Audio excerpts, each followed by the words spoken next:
My definition of AI is any sort of next generation technology that really aims to replicate something of what humans do, the way we think about the world, the way we interact with the world, the way we understand the world.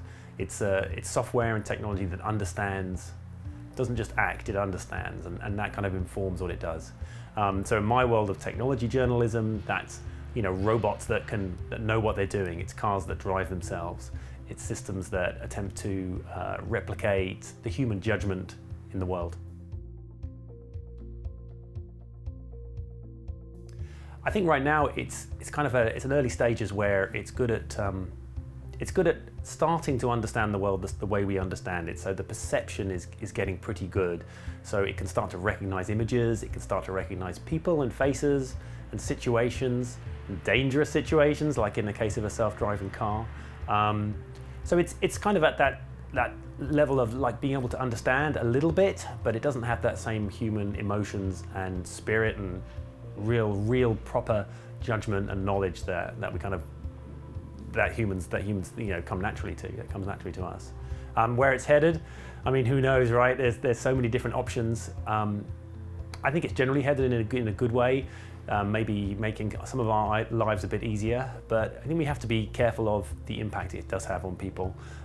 We can create these technological solutions, and there are unforeseen problems there with putting people out of work or changing the way that people are used to behaving with each other and with their devices and work and leisure time. So I think it's there are definitely it's great promise. I mean, it's the job of journalists like myself to sort of keep an eye on it and make sure that that we don't go down the wrong path.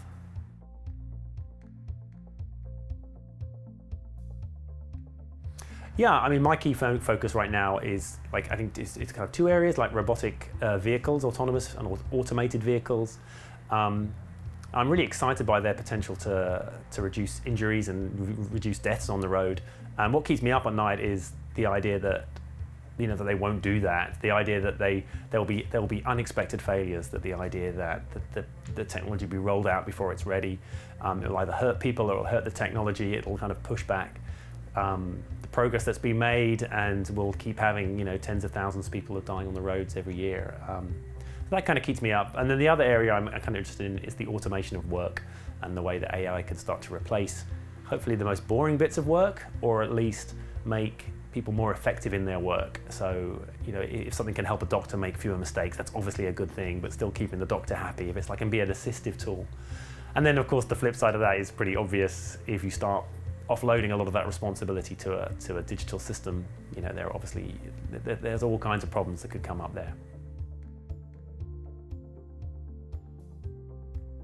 I think it's great. It's the people. I think it always comes down to the people.